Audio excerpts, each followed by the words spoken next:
There's a story starting round.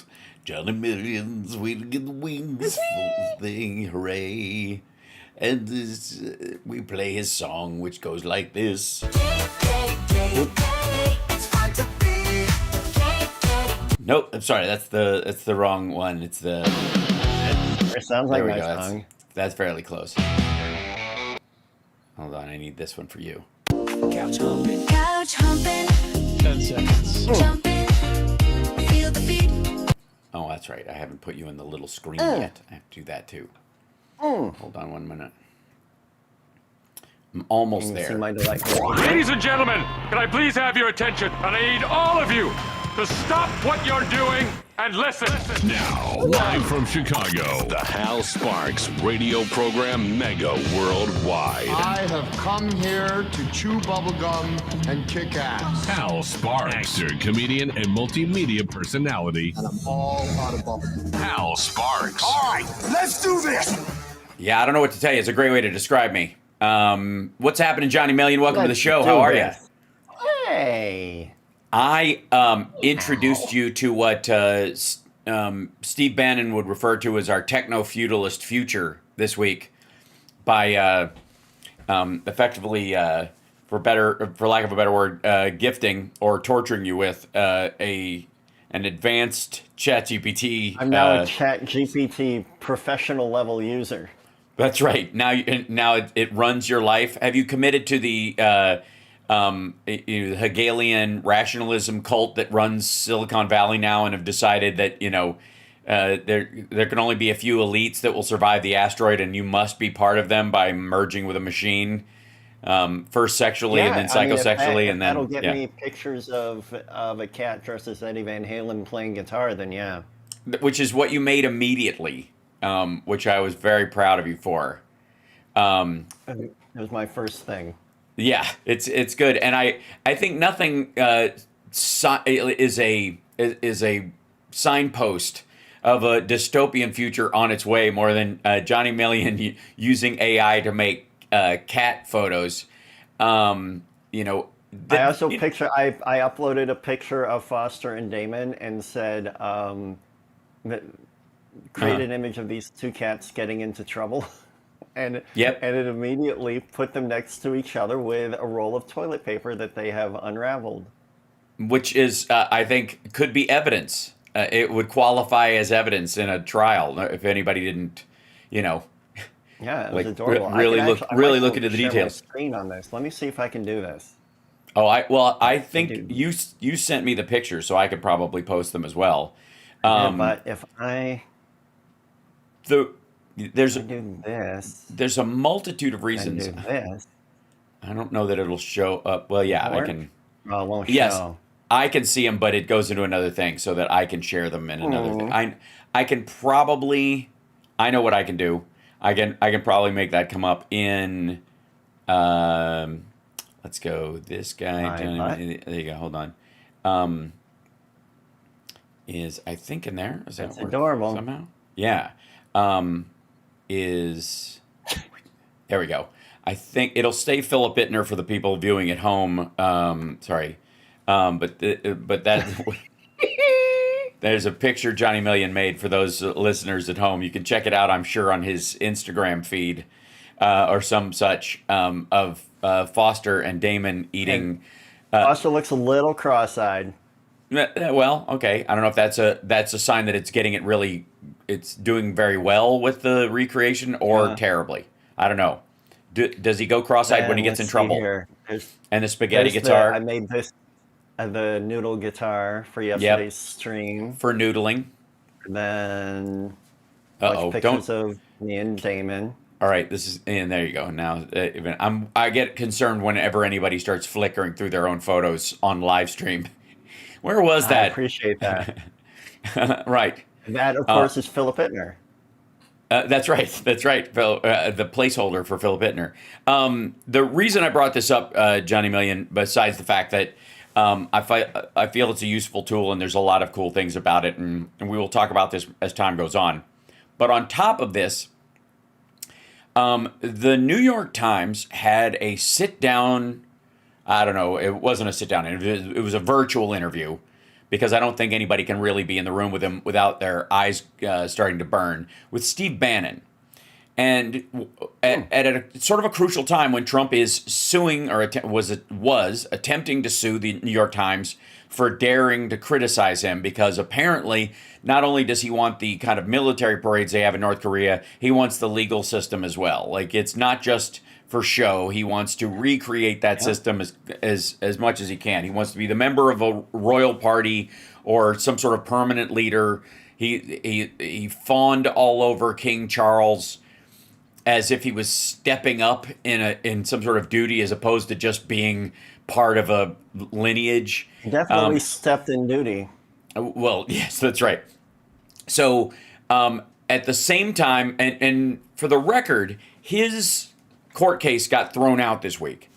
His against the New York Times, and I think a lot of people missed the reasoning why it got thrown out. Besides the fact that it was meritless nonsense, the way the judge pointed out that it was meritless nonsense was that it was 86 pages to show 2 events. When you say someone has libeled or slandered you, you have to make the case that they said something intentionally lying about it, and they made that case on purpose to make you look bad, and in some ways they have the power to do it. You know what I mean? There's a reason why the public would take them seriously. They are misusing the power that they have, and therefore they can do it. The New York Times has power. Otherwise someone's just insulting you or lying about you, and lying in this country is protected speech. So there's really not much you can do about it unless you prove that they actually have the power to change people's opinions about you. They know they have that power over you, by the way. They have to be higher up than you in some ways. And if you listen to how they talk about Joe Rogan and Sullivan's podcast and all these other things, they think the New York Times, nobody reads it anymore anyways. So they eat into their own case every time they say nobody pays attention to the mainstream media anymore, which I thought Jimmy Kimmel had low ratings. That's right, exactly. Then why are you certainly noticed? Then why would people notice if we went off the air, right? Which is exactly the issue they have. So in this New York Times, ridiculous 86-page filing that they did, the judge effectively pointed out that it's propaganda. That the point is they filed this knowing full well they have no case. But the goal of it was to use the court system to basically denigrate, almost libel the New York Times, and make this case to pretend they have 86 pages worth of reasons that they were libeled when they can't even make the case of the 2 that they had, which in some cases I think were either quotes of other people they were referencing or obvious conclusions someone could come to, or comparisons he doesn't like, which is all of media. Like, somebody's going to quote somebody talking crap about you, even in an article about how awesome you are, because there's always a yeah but paragraph, usually the 3rd, 5th, or 7th, depending on whether the pictures in the newspaper are in color or not. And then the generalized conclusions are going to show up in opinion pages, but they're also going to share not only their own opinions or what would be a common conclusion the public has decided, polls say, blah, blah, blah, but they're also going to draw the conclusion of other people. Like, an economist has said that Trump's tariffs will not pay for his tax cuts, yada, yada, that kind of stuff. And so by printing those things in the normal order of things, Trump thinks he can latch onto those things, call it propaganda against him, even though they're so tepid in their criticism that you could look at another paragraph and think that they voted for him because of the waffling kind of criticism or lack thereof. And so none of it has any legs. So if you can't just pick one quote out of context or one line out of there and show that they had it out for you, especially if it was from an opinion piece that somebody posted or any of those things, because there's that little, the opinions shown in the opinion page don't reflect the paper itself. That's why they're opinions, etc. So it was doomed to fail. And the judge basically came to the conclusion they knew it was doomed to fail. So, but they put it out to use his courtroom and the court system as a way of like, catapulting it like the Unabomber's manifesto, effectively forcing people to read their gripes about how he's being treated in the news. At the same time, and this is specific to the New York Times, at the same time, Steve Bannon's being interviewed by the tech guy on the op-ed, podcast video thing of the New York Times to talk about a myriad of things, but effectively his big problem with Elon Musk. And they have been mortal enemies, the entire time Elon was involved in the campaign and all this other stuff. And he was apparently instrumental in trying to get Elon Musk on board to give money, but didn't want his involvement. Was basically looking for a rich sucker who would write a check and then never ask any questions. And at the same time, because some people do it because they just want the money from the rich guy, and they like, don't ask me for anything. Then when I give it to you, nobody can claim you bribed me to give it to you. That's the issue that they have with all of these big donors, is like, never ask me exactly for what you want. I know what you want. Wink, wink. Just, tell me, go make a speech somewhere about your priorities. And, and bring up, if there's a piece of legislation that's driving you crazy, feel free to bring it up, but never say it to me in front of other people, because then your donation becomes a bribe. Like, it's that simple. It's, and it's that obvious.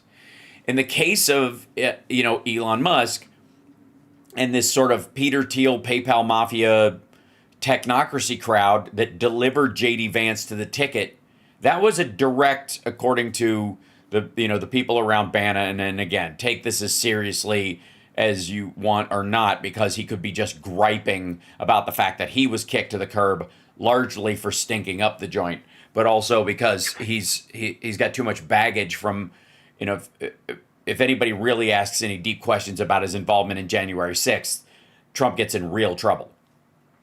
So, and so do the people around him again. So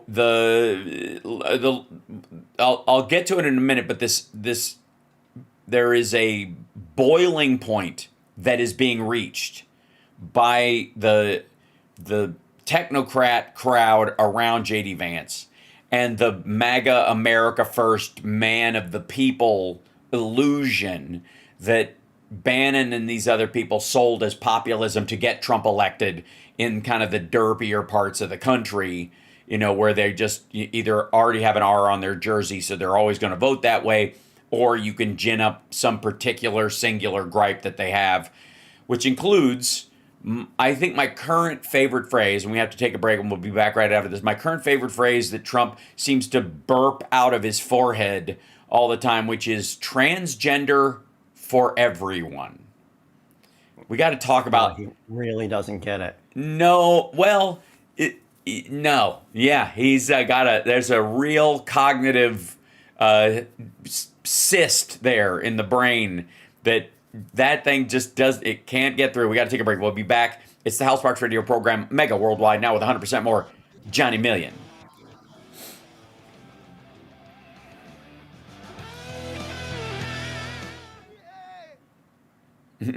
Oh, yeah. Tell you all about it. I found the simple life. Mm-hmm. Wow. What? Is there an AI person still with us? Yeah, it can be. Why? You want to ask a question? 60 seconds, guys. No, I'm just wondering if they were going to chime in. No, I'll jump back in. Sorry, how much time? Sorry, 10 seconds, something like that. 50 now. Okay, thanks. After the 5-0. Thank you, Devin. After the at the half hour, I'll bring it up at the half hour. I'll have her chime in for that part. Yeah. Brett Kavanaugh. I like wood. Deeper and longer. And hi chat room, welcome to the show. Good to see you guys. I think we're up on. Are we? Wait. Why does it say we're not online? What's happening? I think we are. Should be. Yeah, we are. Well, we're on There we YouTube. go. Thank you. Yeah, we're good. Okay. Sometimes on screen on the restream thing it just says offline straight down the thing, which is This is Tom Hartman, and you're listening to the Hal Sparks radio program, Mega Worldwide on Chicago's Progressive Talk, WCPT. So, there's a lot of dribble that comes out of Trump's face in terms of a lot of things, not the least of which, by the way, that's caused by age, lack of sleep, bad diet, possible like compounded drug use over time, and certainly this nastiness with his bruised hands and his looking like a cat ate a circus peanut, pooped it out, and someone microwaved it when he was standing next to Keir Starmer in England, in the UK, yesterday, in the day before yesterday, what have you, and doing his interview with Martha McCallum where he can't sit up straight anymore. And there is this thing where, and you could tell he hated it when he was in London, where he's, they have to come in and sit down and get up, and it was a big portion of his day that he talked about having to sit down and stand up in two chairs being a lot of work for the day, like having to enter a place and sit down and he's like locking in on tables and the like.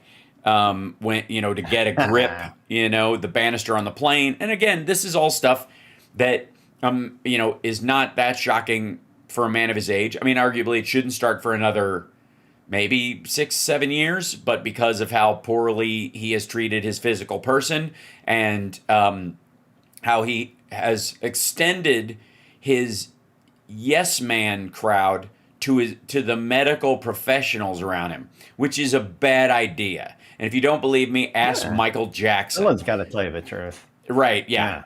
Right, yeah. Michael Jackson paid the price for that. That's exactly right. And so if it's one thing to have a bunch of people around you that won't stop you from wearing your Space General outfit to court when you're, when you're accused of luring children to your playground. And you want to stand on your car in your Space General costume like you want to wear your Halloween costume to third grade, and your parents have to tell you it's been a month, right? That's one thing. But when it gets to the medical professionals that you rely on to keep you alive and healthy, or at least rolling along, you want some brutal honesty, especially if you're somebody who is like been so deluded about your health that and never mind. I think my favorite COVID conspiracy, like logical fallacy, is the one where don't get the jab because they'll use it to put a chip in you. Meanwhile, the monoclonal antibody treatment that he got is a 3-hour IV treatment. If they can get a chip in you with one shot, wouldn't it stand a reason? I think they can put a tapeworm in you. Yeah, exactly. I think it right. was they can put a conga line of chips in you. Fully grown tapeworm, which is rare. Yeah, that's right. Well, if it maybe explains some of his his shocking weight loss around Ozempic. So Trump, we've seen this picture of him repeatedly lately, that whenever he's not paying attention and actively fighting against it, the right side of his face has started to droop. This was at the 9/11 memorial, and it's very distinct. It's a good look for him. Yeah, it stood out to a lot of people, and by itself, people might have thought it's AI, somebody's messing with the photo. It's just a bad one. He was in the middle of a facial gesture, like he was finishing a frown and the left side finished before the right side did, and they caught it in an image. And then but when you put that with with his cankles and the bruises on both hands, not just his shaking hand, and what have effectively become kind of his weird assertions about things in this sort of muscle memory aspect of things that he says. We had the greatest economy in the world. We're taking in $17 trillion immediately. Like all these kind of things that they're sales pitches, and you just get, it's like when a man who all of his life just did sales. That's all he did. And so now all he can remember is, everything all the lies he used to tell about the vacuum cleaner he sold door to door. Like he can't remember his kids' names, he can't remember his address, but he could tell you all about, the VacuSuck 2000, so and all of its attachments, and he can roll through them because it's effectively, those synapses are so leathery and worn. That's kind of where his brain is. And then there are other areas where a new piece of information comes in and has to attach itself to the old sales pitch, and that's where we get transgender for everyone. Of all the things. So, okay, Johnny, you remember the whole, these people are escaping insane asylums and coming up here. And and I think I was one of the first people to point out that he thinks people seeking asylum are coming from asylums. They think that they're Hannibal Lecter. And the only person from an asylum that he could come up with was Hannibal Lecter. Hannibal Lecter, right. Because that's what he thinks an asylum looks like, is this kind of gothic stone building with plexiglass walls and bars. Wearing caged faces. Right, yeah. So him thinking people seeking asylum are coming from asylums. Clearly part of his thinking process, and once you hear it and you recognize it, you can't unhear it and pretend he's not. Because he ties it to conversations about asylum seekers all the time and denigrating them. And so, of course, that's the linkage. So the one big thing was that they want men and women's sports. Okay. Well, first of all, that he has a problem with that in that it's statistically not, that important to most people. It's a thing. It certainly is worth a conversation about people's levels of testosterone and muscle and heart development before they transition, and whether Title IX protects women against having to compete against people like that. And you can have a whole conversation about that, but he needs to dumb it down into they want men in women's sports, which is just silliness. But the problem is his side, and this is consistent, and I need people to understand this. I watch way too much right-wing stuff. I know how they think. And let me be clear, one of the men and women's sports things that didn't take off, They made, when you made it pervy and about locker rooms, that's what they got attached to, right? They got attached to, they want men in my daughter's locker room while she's changing boys. Pervy. Yes, well, that's where they got focused on. Now, why was that? Well, that's in line with the whole QAnon Epstein stuff. That's all in the same bucket, and that they're not going to shake. But Trump can't bring up the Epstein stuff anymore and talk about that because it's all, it's too ironic. It's like Jim Jordan bringing it up. If you bring up we got to take care of our children when they're in locker rooms. Oh, do we, Jim? Do we? Right. So he won't bring it up. Same reason. Okay. So he can't bring up that part, men and women's sports anymore.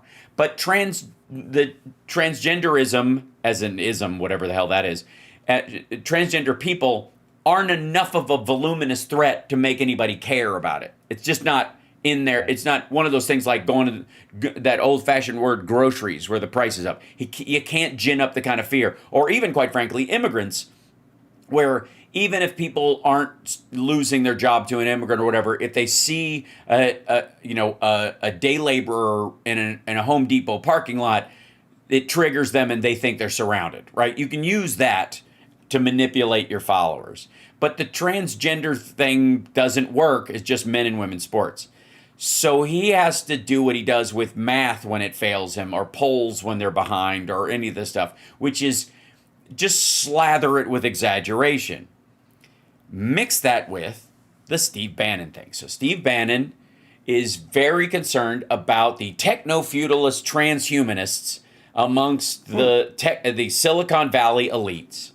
So much so that he wants antitrust legislation legislation. I'm surprised at this point almost he hasn't decided to be an intern in Bernie Sanders' office or Elizabeth Warren's, more to the point, considering all this talk. Now a warning, right? And then about how, like, he in this New York Times interview they had, literally the guy is going, well, it sounds like we would have been better off with the limitations that they were putting on AI and technology that the Biden administration was doing. The stuff that, go figure. You are parroting exactly their concerns, and you... Does he want regulations? Does he want regulations? Right. That's exactly it. But you can't say that. You just have to fall back on the them, and these people are they people. Here's this thing we hate we have to protect everybody from. Right, exactly. So transhumanism, for those that don't know, this is like Elon Musk, according to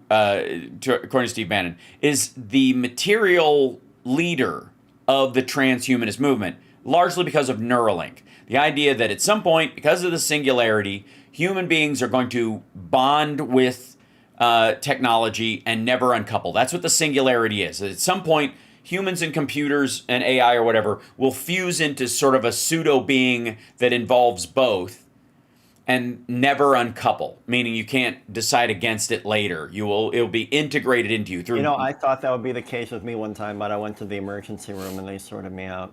Did they? Right. Well, and again, that I really thought I was never going to uncouple. Yeah, it wasn't the last time you licked a plug. And it certainly wasn't the first. And the Wii controller was just, I don't know, it was just there. Well, as long as somebody cleaned it before you used it again, I think is the key part of it. But before we go to break, the key part I want to make is that transhumanism is this like techno-future ideal that that the sort of pseudoscientific and pseudo-religious types have turned into a cult-like ideal on the far right and far left. There's this horseshoe overlap in this, and a lot of it is well, let's take a break when we come back, because this is kind of key to what he said this week, and the fact that he thinks he's going to be live forever and president forever, and that Xi Jinping said to Vladimir Putin on a hot mic that they have a way to make both of them live to be 150 years old. And now Trump thinks he's going to go meet with Xi Jinping and have the same treatment. It's just amazing. Also, Kash Patel writes like self-help notes to himself, which is hilarious. We'll be back. Oh, like it's a win. Mm-hmm. Oh, that's kind of sweet.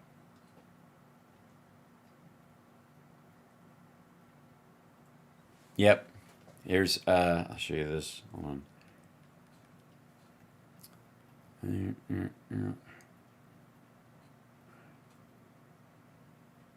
All right, Hal, I'm going to send you a very important image. Uh-oh. Looks like a shaved squirrel. Your notifications are silenced. I've notified you anyway. 60 seconds, guys. What the hell? I'm using AI to its full advantage. Yeah, you are. Is your cat looking at Donnie Darko? Is that basically? Essentially. They're looking at a rabbit, and I asked the AI to make the rabbit look terrifying.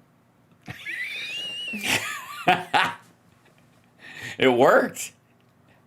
And it's coming through the glass. Yeah. That's extra scary. Yeah, that's pretty fantastic. I can really traumatize some people on Foster and Damon's Instagram You feed. know it.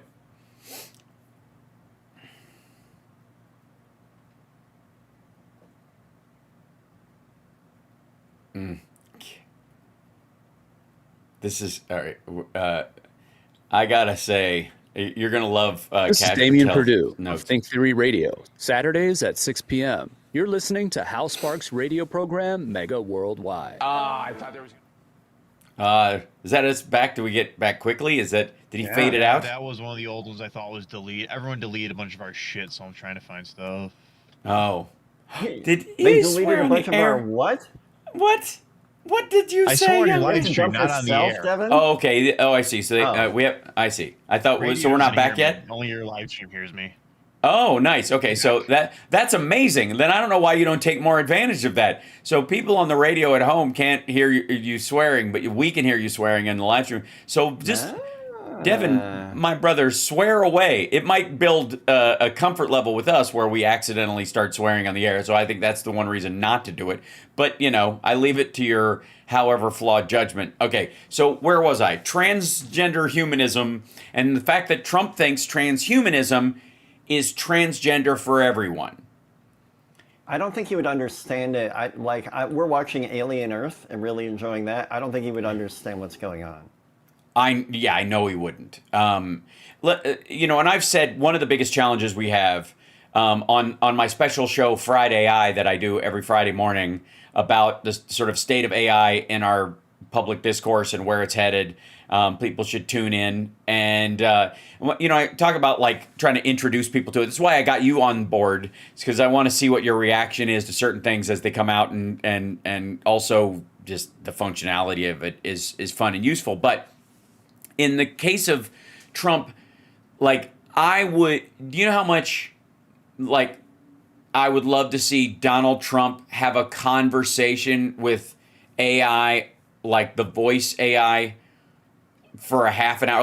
Let Grok interview Trump would be one of the most, him. It would corner him instantly. Yes. It would corner him instantly. It would, right. And it wouldn't, because it's Grok, it would be just a big jerk about the whole thing. And the more he was a jerk, the more it would be a jerk. And it would become this sort of perpetual verbal machine that's going on in the background. So Trump thinks transhumanism, which is this advanced mix, this future idea that man and machine will fuse and never unfuse, is transgender for everyone. Now, amongst the Peter Thiels of the world and the sort of extremists out there, because every online cyber cult has its own little, silly offshoots, there are people who believe that transhumanism and transgenderism and the breakdown of democracy, and anarchy, and fused together in their own, Hegelian dream of a technofascism, where a computer tells you what to do every day. And I spoke yesterday on the morning show about these people that are called Claude Boys. And Claude Boys are these young men who are using the Claude AI, which is from Anthropic, to basically tell them how to live. That they wake up every day and they take instruction from it. They go, what should I do today? What should I do with my life? What should I eat? Where should I go? It started as kind of like an experiment, and now it's reached this almost religious fervor amongst them. And they're an example of it. It's not just Claude. It's not just Anthropic. It's people are doing this with all kinds of different AIs, even ones they make themselves, which is the big thing that I've been unpacking for everybody as well on the show about AI that we've been doing, is that it's not going to be about these giant AIs from companies or whatever, but small personalized AIs that everybody's going to have attached to themselves that you will own and have as property, in the same way that R2-D2's memory is permanent, but the droid itself could be destroyed. You could put it in another one after that, and it's your property.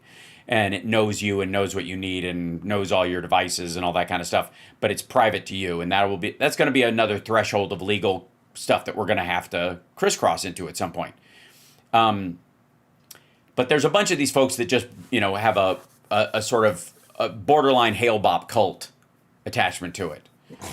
Right. I mean, I'm dead serious. We know that there's a group of people who will there's a bunch of people that will take the Bible and immediately assume the end is around the corner and jump off a cliff 3,000 years ago because they want it to speed things up. And then there's a bunch of people who believe that, well, what they're really talking about is aliens in Revelations, and therefore, I'm going to buy a pair of Nikes, leave them by the bed, castrate myself, lay in a bunk, and wait for the comet to come pick me up and take me to Fantasyland. Those are the fence posts of the extremity of these ideas. and largely, most of humanity is in the Lutheran middle in this argument, I guess, in the kind of like, yeah, I get a certain amount of it, but I'm not going all the way in either direction. I think there's a reasonableness to, there's a couple of good guide points here. Same thing is true of technology. And the vast majority of the changes that will come to humanity in the near future, in the next 100 years, through AI and these other things, will be in that Lutheran middle, as it were, in that, in that kind of Presbyterian kind of, I use it, but I don't need it. And when I need it, I'm glad it's there, but I don't always need it, even if I need something. That's where we're headed. So whether people like it or not, I'm sorry to bum everybody out that the world's not going to end in a big hurry, but that's the facts. In the process, though, you've got a real problem on the right, which is who has Donald Trump cultivated as his primary followers, Johnny Million? Who are the people lining up to be maggots in, from 2016 to the last election cycle? What are your top 4 groups of people that he's just casting a line into their pond or dynamite fishing? Yeah, I don't know, like the religious right. Yep, there you go. There's one big one, right? Blue collar people who think they're going to be billionaires. Sure, you don't want to pay taxes in case they won the lottery, so they want rich people to not have to pay taxes. Become a billionaire. Sure. Homophobes, that can be religious right. That's usually right across. There's like a. It's almost like a layer cake where homophobia or what I would say is anti-gay sentiment. Yeah, that's like the Venn diagram. Yeah. But I think one of the other groups, and this kind of crisscross of it, is what people have learned about the Groypers in the last little bit, the far right, the people that make the Daily Wire crowd and the What Is a Woman Matt Walsh people look like rhinos by comparison. That crowd. Here's the problem he's running into, and this is why his numbers are so bad and why he's so defensive about his numbers right now, is that you cannot please those people at the same time. They are, in so many goals, in so many areas, diametrically opposed to each other as human beings.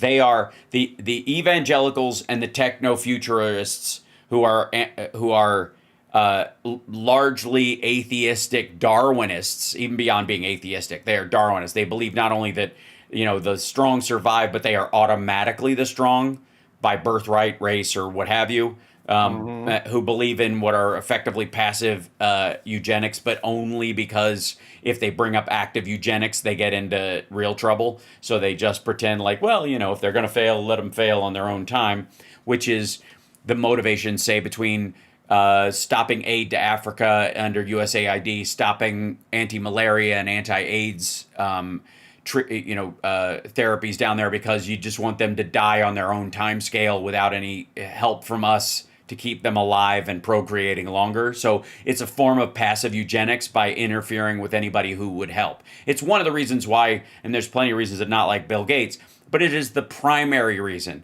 is that Bill Gates to them seems to be almost singularly driven to keep more Africans alive. Between malaria and AIDS and what the Gates Foundation has done, he is... How are these Africans ever going to die with this Bill Gates? That's, it sounds like it sounds insane, but that's exactly what we're talking about. Okay. But then you have this group of people who view themselves as sort of modern upper class hick evangelicals who think they're all good people. You got to go after criminals or whatever, but we got to save the babies from the Democrats who drink their spine juice with a straw and all that kind of stuff. And that crowd and the techno crowd don't play well together. But they held their nose and they voted for Donald Trump and they gave him this win last time. But they did it because he promised everyone everything. He promised all of them that they would get what they want. And the weird part is that they are getting what they want from him. They are getting what they voted for to the limits that he can do it. Obviously, there aren't these giant roundups that he's been insisting he will guarantee, of people, because there aren't that many undocumented immigrants in the country anyways. you can't round up millions upon millions because they're all gainfully employed at his friends' properties. So like he runs afoul of the agricultural sector or the hospitality sector and Steve Wynn and all those folks, because where do you think these folks work for under the table or for low wages? It's on farms and in hotels and on golf courses. And so imagine that. Exactly. And when they're not doing roofing and plumbing on the cheap for the average citizen so that they can continue to have running water without it breaking the bank or helping them repair their house after a storm and at a cost. So he promised all these people this. He's making noise about a lot of these things, but in many areas he is materially failing to live up to them. And so they're all starting to gripe. Did he promise the anti-immigrant folks roundups and that kind of stuff? Yes. But he doesn't that doesn't mean 35 ICE agents waiting outside of a house, following two guys, arresting one of them, realizing they have the wrong guy, but since he's undocumented, throwing him in jail anyways and deporting him, going back to the house, waiting for the other person to come out, which is what happened, I think, yesterday in Chicago, I guess, arresting that guy, 36 to arrest two people in a city of 7.5 million people is not exactly the purge that they were promised. And so they're getting antsy. They're getting very antsy about this stuff. The issue with abortion access. While there was an initial fight, we're going to track women, make sure they're not having these abortions. They realized on the one hand that there are not that many abortions in the country to begin with, and most of them are therapeutic. The vast majority are not just lifestyle choices where, like, I can't afford another baby. The vast majority are, if you try to bring this fetus to term, you will die. Or this fetus is attached to your uterus wall and is not going to dislodge, and so during the birth, it will tear you inside out. That's where, and women, and in a lot of cases, women who have already painted a nursery, they've already, they want a child, and then it goes south. It's not this kind of like, we're going to stop all these wenches from, having, I guess, recreational abortions. That was the theory, or what they were selling anyways, whether they believed it or not. And so,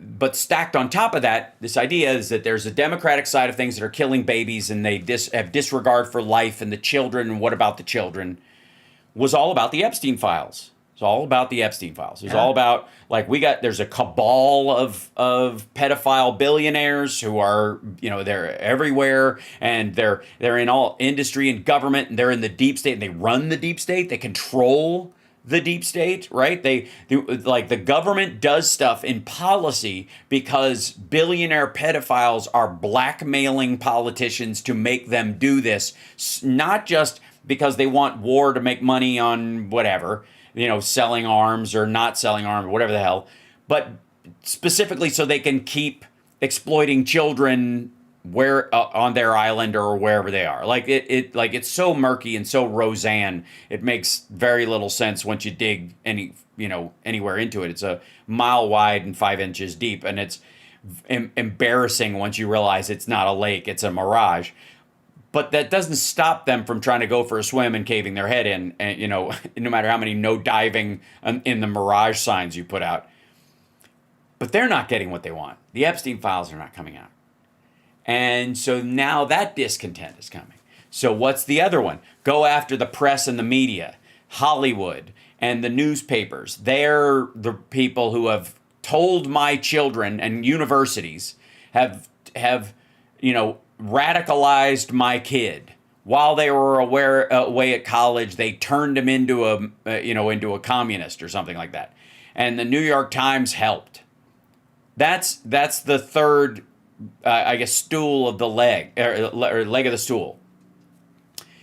And he just lost that big case this week, and all the techno guys that he has bringing out are all alumni of Harvard, Yale, Princeton, and all these schools, and even Berkeley in some cases. And they're dumping money back into these schools themselves to make up for the lost money from the government. And then they have this big dinner with Zuckerberg and Bill Gates and Donald Trump and Melania. And then he goes and meets with the royal family. So think about we got to take a break, but think about you're a maggot and you voted as this guy was going to bring down gas prices, drill, baby, drill. And then he's going to go after the elites who are destroying America and trying to turn it into this communist, high-tech future where nobody, your kids are on screens all the time and they don't have relationships anymore, and they force indoctrinate you at schools or what have you. Imagine you're that person. You really think like that. And then think of Donald Trump meeting with Zuckerberg and Bill Gates in a private dinner and meeting with the appointed people and the people who help him run his little schemes in the Congress at a private dinner on that little on the pedo patio he put out there. And then he goes and meets with King Charles and basically supplicates himself before him and then comes back. Imagine, because to us it's just like he's sucking up to rich people and he's sucking up to elites and he's sucking up to royals because he wants to be one. But imagine you're a maggot who voted for America first, make America great again. We're going to have factories and our towns are going to thrive again and there won't be any crime and all this. And this guy is palling around with the people that you think are demons, literally.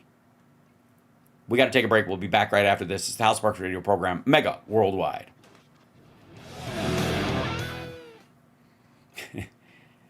So there is, let me show you. This is, I don't know if you can see this. This is Kash Patel's notes to self. Good fight with Swalwell.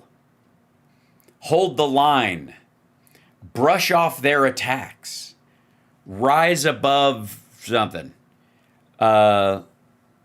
Line of partisan attacks. Like these are notes of how he can push back. These are just partisan attacks. And he makes a little note to himself. Good fight with Swalwell. Yeah. Like that's really simple and really sad. And scary. The dude's head of the FBI. Yeah, those are like teenage girl notes. Yeah, right. That's not how this is supposed to go. What's up, chat room?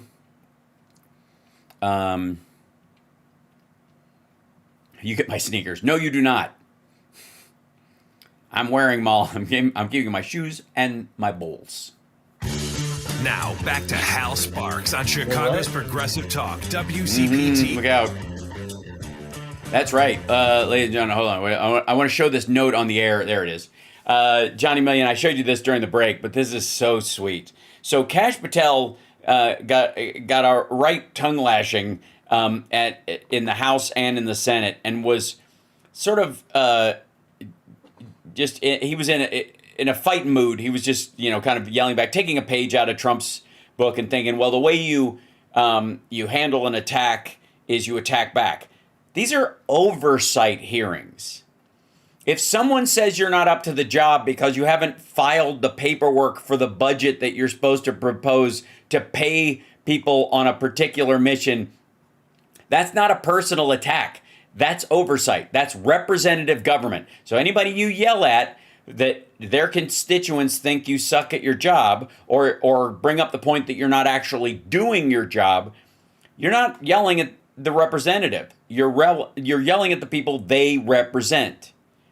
Right? That's the difference between an appointed person and an elected person. And Kash Patel has this weird sort of belief that because Trump appointed him, he is above elections. That Trump is the most popular and powerful person, and so anybody he appoints is better than your senator or your congressperson. Right? Like it's So while he's having these hearings, he was incredibly defensive and weak, as you might imagine. Spent a lot of time sort of blathering and yelling at people and insulting them in lieu of actual answers.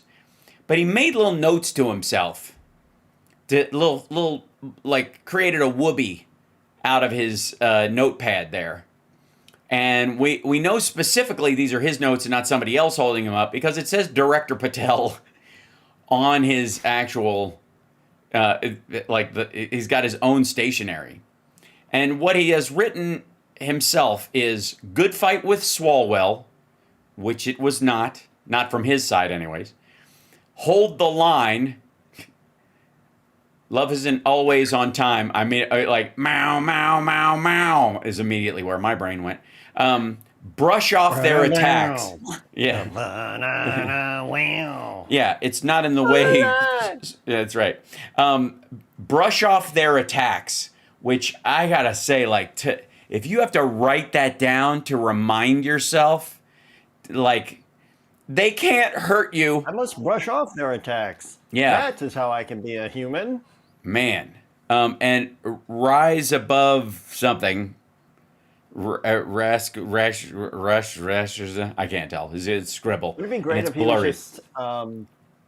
was just slowly writing the lyrics to a song. Yeah, that's right. And then he releases it later in his does that leather pants look for his video.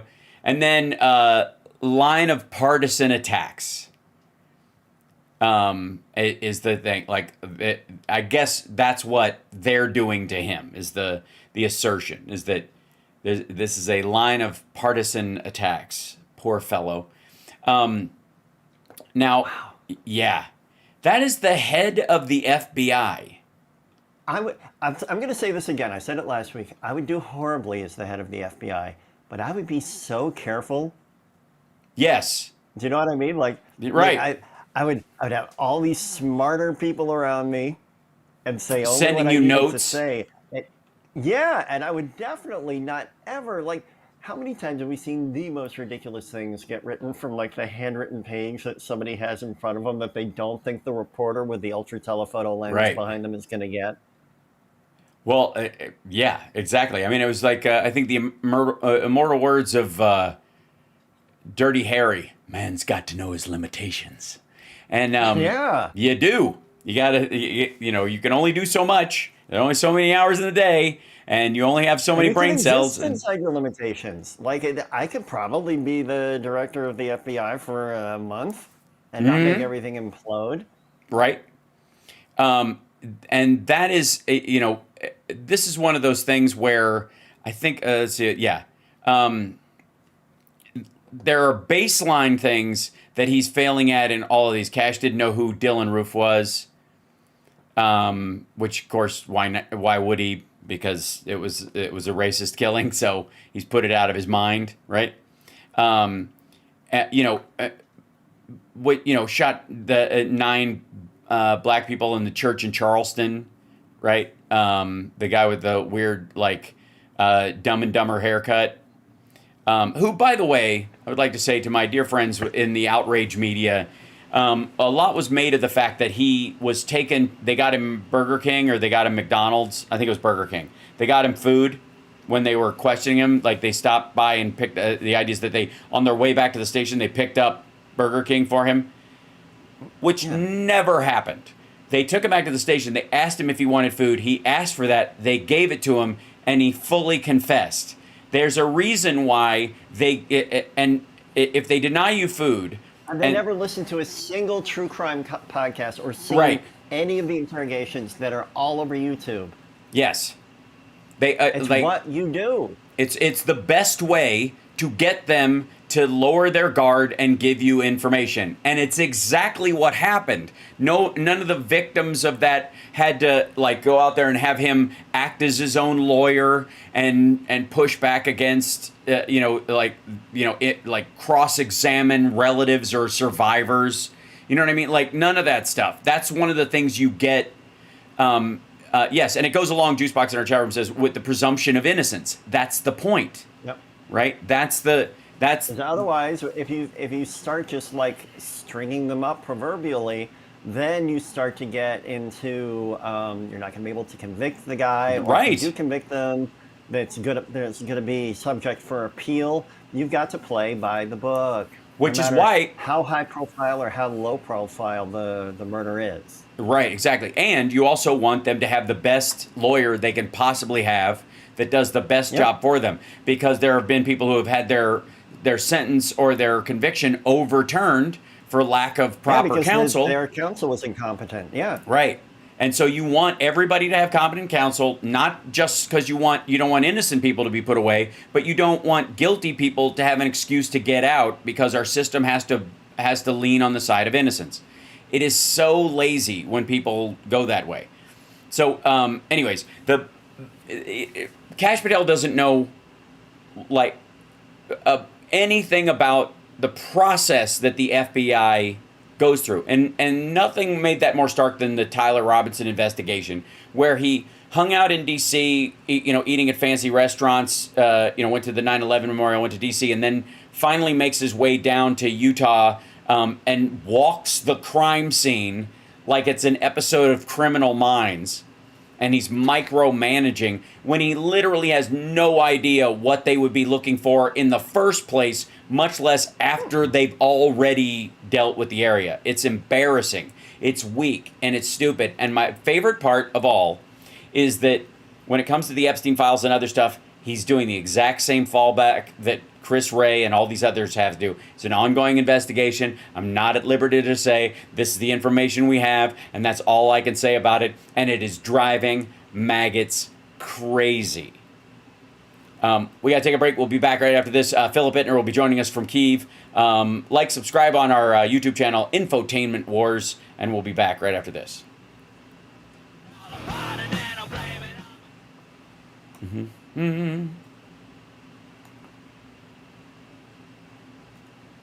Yeah, Kash is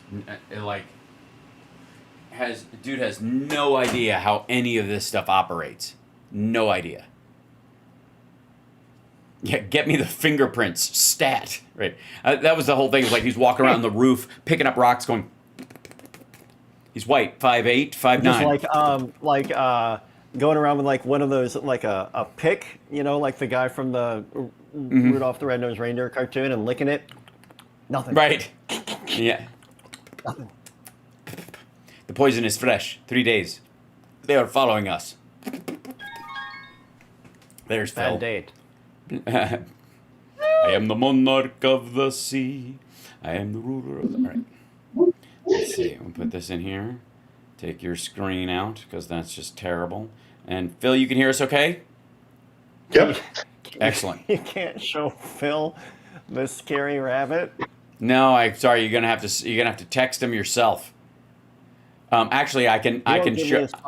No, I can show. I take it back. I can actually show it on screen, and he can see it. This is Phil. I gave what I'm doing with artificial with AI. intelligence. I gave Johnny Million an account on my business ChatGPT, and this is what he did with it. Took a picture of his cats, and he said, told it to make the rabbit that they were looking at out the window terrifying, and so Donnie Darko'd it. I guess. Yeah. Well. Mm-hmm. Thank God for AI. Yep. Yeah. It's I said, yeah. I don't think I'm not too worried. Hold on, let's get out of there. It's not going to take over anytime soon. It can't genetically make that thing, so I guess we're safe in that regard. Right. Yeah. And it can't make anything more terrifying than this. So. Yeah. Boy, oh boy. Yeah, it's rough. So when he was at the Yankees game, he was doing, his goofy smile. This one, yeah. He was doing that to keep his mouth even. Yep.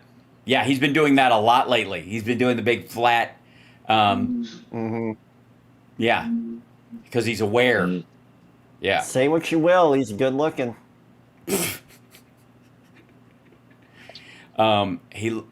Again, he looks like a cat ate a bunch of circus peanuts, pooped them out, and somebody microwaved them, and put piss-colored cotton candy, I think is what Penn Jillette called it, on top. Oh, no. Yeah. Oh, wow, that's pretty good. Mm-hmm.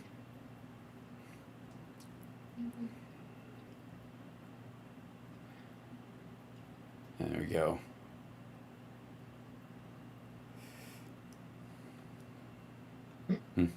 Okay, coming back in.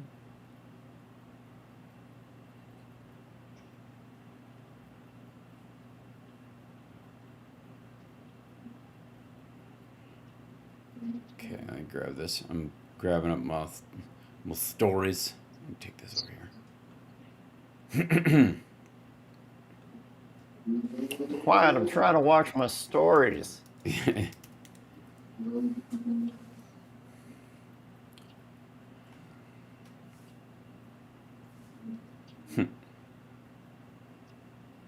Coming back in 20. Thank you. Isn't it weird how Devin's voice changes after the news? He matures right after, yeah, right. He does, yeah.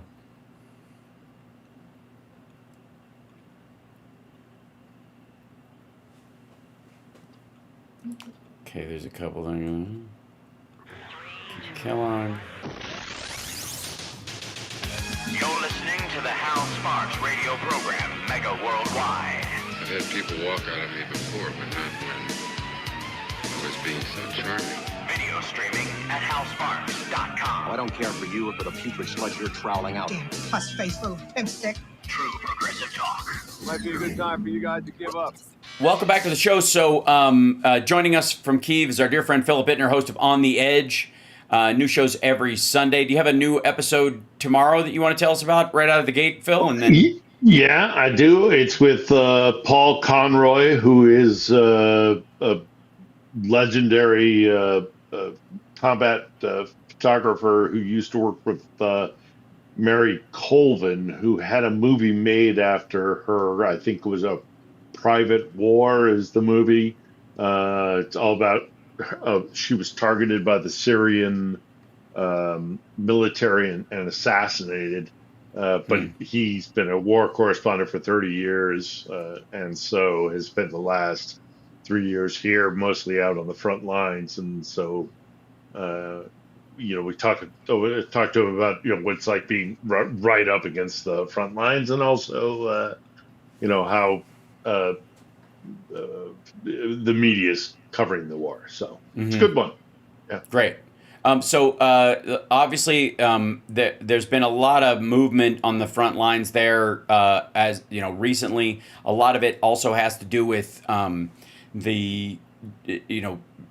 new perhaps stealth drone that the Ukrainians have been using on. They hit the Saratov Russian refinery with this, and part of it is like, do they have a new stealth drone, or just the people are just finally realizing the Russians don't have any way of tracking anything anymore? There's one thing to have stealth, but it's another thing to just have nobody's watching. And that's the question right now of what's actually happening inside Russia, if anything at all. And have they deployed the Flamingo cruise missile yet? Right. Which is their own version of a cruise missile using the latest technology, including the ability, the propulsion system that'll allow them to carry a larger warhead, a 1,000 kilo warhead, which is the largest warhead in basically known openly in cruise missile technology. Not because they made a stride, but only because they basically, use the most advanced technology already available, whereas most cruise missiles are using technology that's a decade or two behind.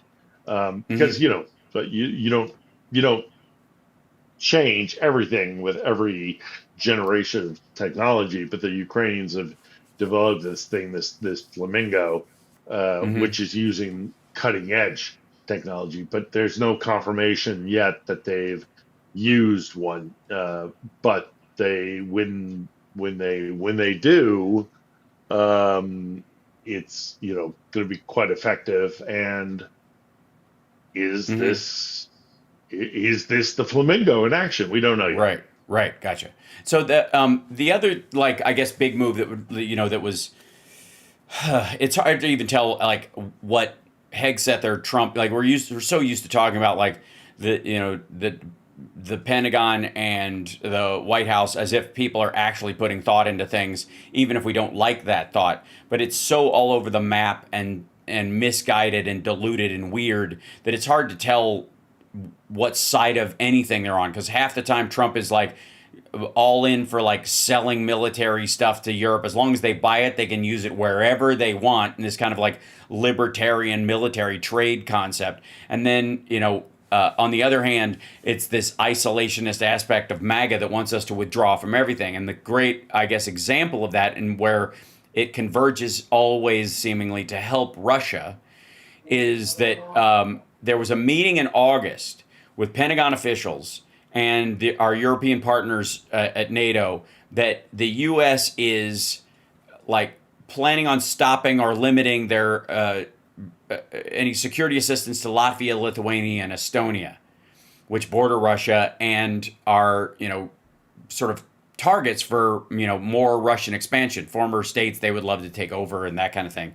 And at the same time, whatever, like less than 6 weeks later, that's when we start seeing Russian planes going into Estonian airspace, where they're starting to cross these borders. That it isn't just Trump going, we don't want to have anything to do with this, they can handle it themselves, but Russia actually taking that as a green light to do what they want. That it's not just the isolationist aspect of the Pentagon and the administration and MAGA, but it's a directive, like go for it. In the same way that 50-day pause that turned into a 10-day pause, that turned into a 2-week pause, that turned into maybe we'll have a TikTok deal in December, nonsense around everything, where he's tacoing about a lot of these things. There, like the, what I mean? Like the Wall Street now knows to not pay much attention to his tariff stuff because he will walk everything back. It seems like Russia is doing the exact same thing with like military support to Ukraine or NATO. And anytime he starts speaking, in support of it in any ways, they just kind of shrug it off as by tomorrow he'll retract everything. What in, how is like Ukraine, I guess, responding to this,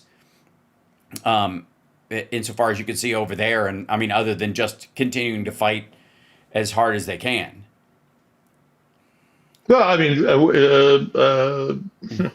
since it's Ukraine, it's Europe. America is no longer a party to the Democratic Alliance of Nations, the Transatlantic Alliance, and we're not part of the alliance anymore. America pursues its own interests, and Europe knows it, and they don't trust America. And Trump has basically destroyed the North Atlantic Treaty Alliance.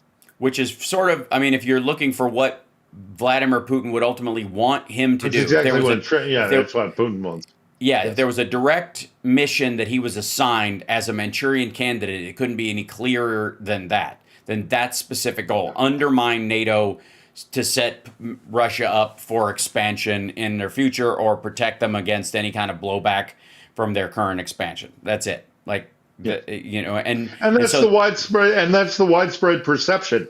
Whether or not it's true, because there are people in the Pentagon who are actually a lot smarter than the people in the executive branch. So it's not necessarily true, but the perception is on this side of the Atlantic that we're not an ally anymore, and that weakens NATO, that weakens international security, and I think that's exactly what Vladimir Putin wanted, and I think that is that is part of the fact that the executive branch of the United States of America is compromised by the Kremlin.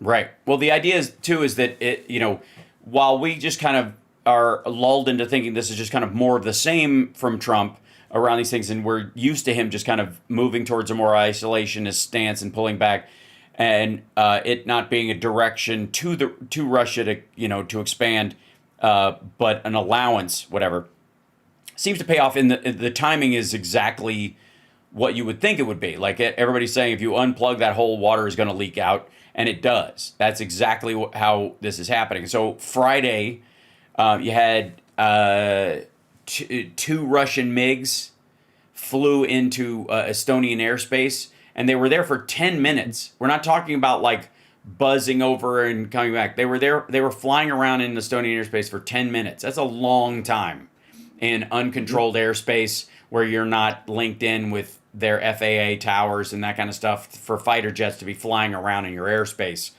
That's a long time. And then they were chased away by Italian F-35s that were there, part of a NATO force. And then later on that night, Russia buzzed a Polish oil platform. So they're testing waters, and it goes to this whole thing about Trump saying, if I was president, this war wouldn't have happened.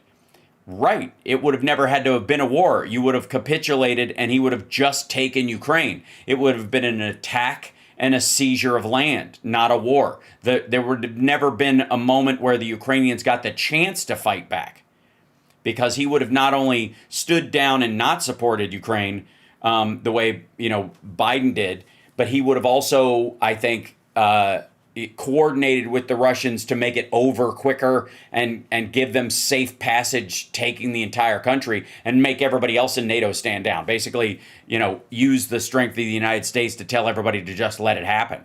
That's, and if you look at how he's treating Russia right now, that's exactly what would have happened. It's so clear. Yeah.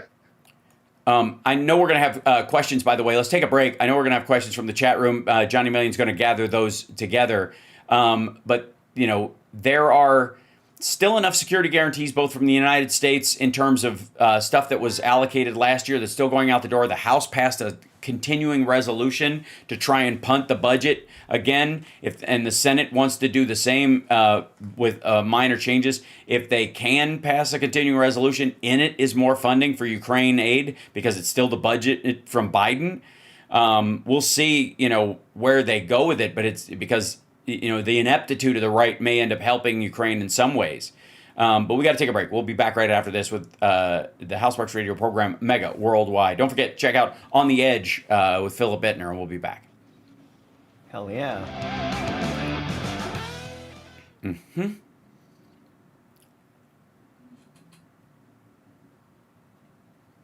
Yeah. And then, where is it? Yeah.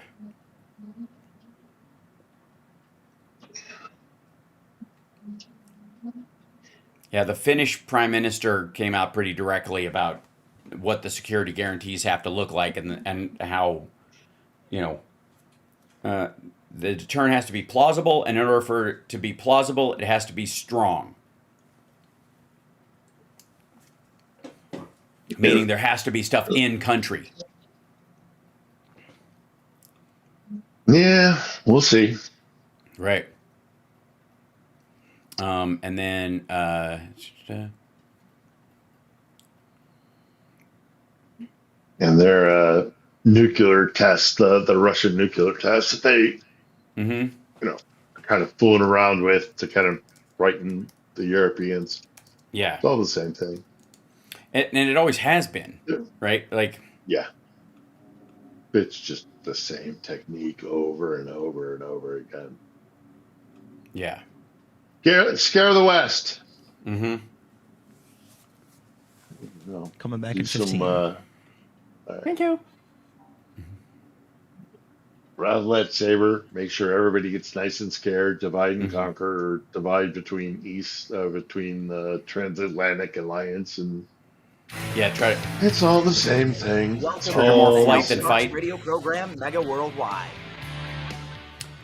Welcome back. So we were just discussing the fact that Russian nuclear submarines were testing supersonic missiles in the North Pacific. And by the way, they said that 2 of its nuclear-powered submarines had conducted a successful test of supersonic cruise missiles fired from the Sea of Bagash, which struck naval targets more than 155 miles away. Again, they said this. It might not even be the case, but the purpose of it is the same, which is to saber rattle and scare everybody from fight to flight. Essentially, try to take if everybody's moving to fight mode. One of the ways you can manipulate them is to trigger flight mode, get everybody to run. And that's what their nuclear weapons have always been used to do. Again, as mutual assured destruction being an envelope under which they can attack anyone, because if you try to stop them, they'll nuke somebody. And it's like BTK holding the family hostage while he assaults one of the members of the family, and if any of them try to stop it, he kills her. That's the Moscow plan. I mean, that's not even an exaggerated analogy. That is precisely, if you try to stop me from doing this, I will kill the whole family. That's what they're talking about. That's their go-to. So let's grab a couple of questions if we have, Johnny, from our chat room. Right on, yeah. So the first one is from Ed's 3D Tech. Can you ask Philip how the refineries and electric trains are working in Russia? And has a Ukrainian offensive begun? So 2 different questions. I can't speak to specifically what is happening inside Russia because I'm not inside Russia. But yeah, it's well known that their railways and their transportation infrastructure is being attacked by Ukraine. As far as the aspect of Ukraine is, what was that? What was his question about that? Has a Ukrainian offensive begun? Oh, the offensive. No, not yet. To my knowledge, I know people who are out there who are in contact with Ukrainian military, and they are still prepping for at least a counteroffensive that'll happen before the intense rain season starts, the Respotitsa. And when things get really muddy and you won't be able to maneuver, Russia's offensives, plural, have failed more or less. And so I think they will try to, while Russia is overextended because of those offensives, I can expect I do expect, and additionally, because I'm talking to people who are out there, that the Ukrainians will try to take advantage of Russia's extended position and do something before fall really sets in and maneuver. It gets really difficult. So I think we can expect some minor counteroffensives from the Ukrainians. I don't think we can expect a massive counteroffensive, but pushing back on the Russian forces who are pushed out too far in places like Krovsk and out near Kramatorsk. I think we can expect the Ukrainians to blunt some of the small gains that the Russians have made, and while they are in a position where they're not entrenched. So we'll see. If I were to put a bet on it, we will see some Ukrainian counteroffensives taking advantage of Russian positions. But look, there are going to be no major, huge swell of ground, taking of ground on either side, and that's kind of the point. So we might see the Ukrainians push back, get a couple dozen kilometers back. Who knows?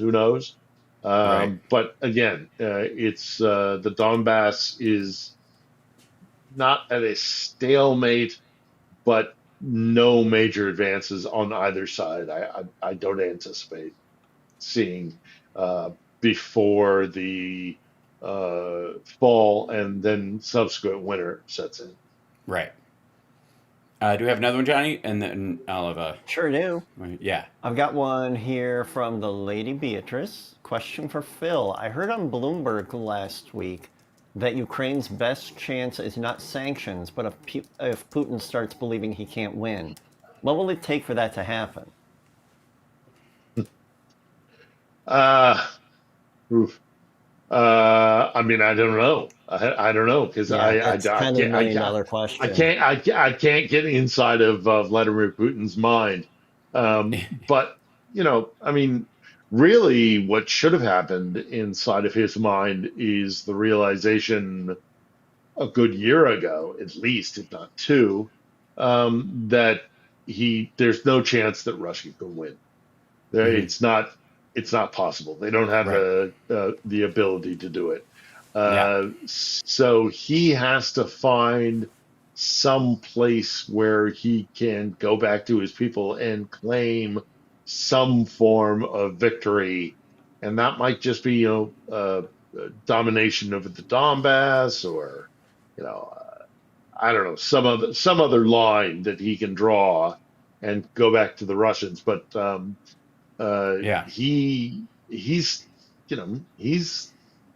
he's in a very precarious place because he cannot just walk away from this war. He has to find some place where he can claim some form of victory, because if he goes back to his people now, they're going to know that they've lost over 1 million casualties for very little gain. So, and that will mean he will be deposed, and that will mean, most likely when Russian leaders suffer a military defeat of this scale, they don't just walk away. They don't just, it's not just, we'll replace him with somebody else. It normally means that he ends up going to, at the best, exile and more likely death. Yeah, there's one of the new proposals from the European partners around NATO and especially the ones like Finland bordering Russia is the creation in future of a drone wall of literally like a never-ending flight pattern between their on their borders of drones flying all the time. That you wouldn't need individual human beings, boots on the ground, as it were, because these things there would be long form ones that, the kind of like fixed wing flyers mixed with, swarming drones that, quadcopters or octocopters that would make up for the, so you wouldn't have to have soldiers there. They've been floating this for a little bit, but it looks like they moved forward on it. They're going to do some version of it, even if there are people there. So the European unions are also, are focusing on this part of it. Now, obviously, Trump thinks he discovered a new word this week. The word was disabled. You can disable. They're disabling the drones. You can disable it, and that's what they have to worry about, is being disabled as a drone. This is his. This was his fixation in the interview yesterday. But it is, and certainly there's technology that you can take control of it or whatever. But they would. Obviously put a bulwark against that in some ways, but that kind of eats into this idea of no American boots on the ground, security guarantees, because it will just be something they can actually pay into. So, we can contribute to that and benefit from it, that technology, by being a part of it, and it's harder for Trump to say no. We got about 3 minutes before the break. Do we have another question we can get in for this one, Johnny? Yeah, I think so. Let's see, this is from Chris Snively, how much Soviet-era experience in education has been lost before and during the war? That might be kind of a big one. A lot of Soviet hardware is lost. Soviet training, I don't think there's been a lot of change in Soviet training on the Russian side of things.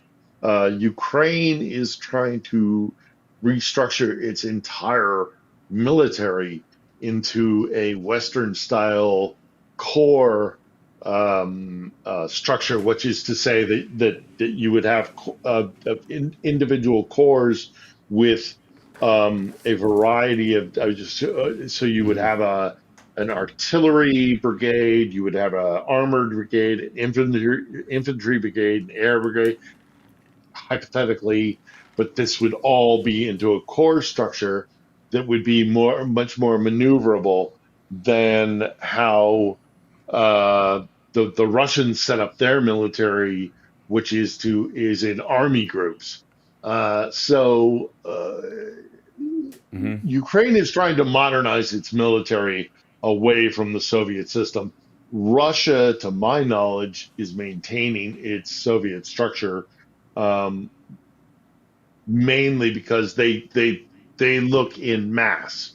They're looking in mass power. So I think the Russians aren't moving away from their Soviet structure, although they have been innovating their technology. But Ukraine is definitely moving away from the Soviet structure of armed forces and looking at a more Western style. Because it's the only thing that's sustainable. If you care about, and you also, if you care about human life, they're gonna that's the reality. If you think your people are expendable, there's no reason to not. And if you're going to empower your NCOs, your non-commissioned officers, and if you're going to empower people all up and down the military command structure, that doesn't fit with the Soviet style. Yeah, exactly. So that's what the Ukrainians right. You don't want a growth industry of leaders in a situation like that. We got to take a break. We'll be back right after this with more questions from our chat room at infotainmentwars.com, at twitch.tv/HalSparks, or wherever you may watch the show, including our Substack. I'll be back right after this. I don't know if you heard about the executions in Kherson Oblast, where the Russians killed 3 Ukrainian citizens for not giving them alcohol. So they killed 2 of them, and then somebody heard the gunshots and came running, and they killed that person too. I'm going to say particular story. I hadn't heard that particular story, but that was on the night of the 17th. That was just recent. That's their MO. Yeah. And that makes it extra hard, I would think, to manage manage an occupation. If that's the structure, it's one thing if you have a highly disciplined occupation and the people are like, wow, these guys are better than the guys who used to run shit, right? Trying not to swear on the air, but and Johnny, are you live streaming after the show today at all? Now let's get back with Hal Sparks' radio program, Mega Worldwide.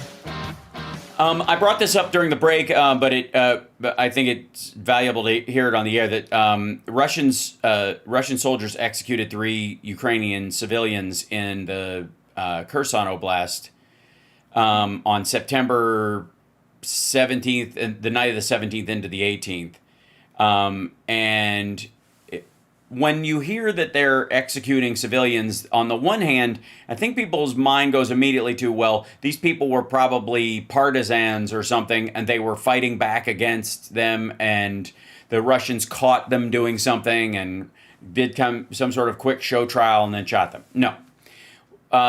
The Russian soldiers were trying to get them to give them alcohol from their store without paying for it or just coming in to take it or keep taking it, and the people said no, so they shot them. They killed 2 civilians for not giving them alcohol. Another neighbor came running over, hearing the shots to see what had happened, and that person was killed too.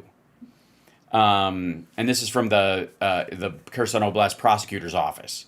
This is not from like the Kyiv Independent sending this out. But this is fairly consistent. And I was talking about like the idea that somehow they would take this ground and then one day control it, and that there would be, Russian soldiers everywhere, and Ukrainians would eventually just fold and become Russians again, and there would be no pushback against that. If you have a highly disciplined occupation, it's near impossible to take that kind of urban landscape, those kind of circumstances. It's so hard. If your people are acting like this,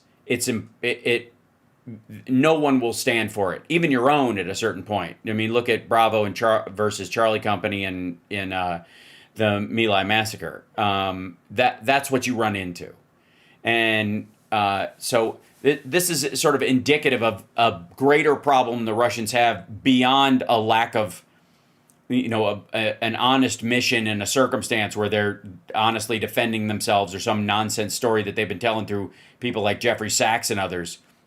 This is about the fact that even in their own country, they don't have the discipline to police themselves this way. Why do you think you could send your criminals, rounded up immigrants, North Koreans, and the dregs of whoever stayed and couldn't get out of the country when you started pulling people up for this fight in the first place, that those people are going to run some sort of like positive, affirming occupation of the Donbass?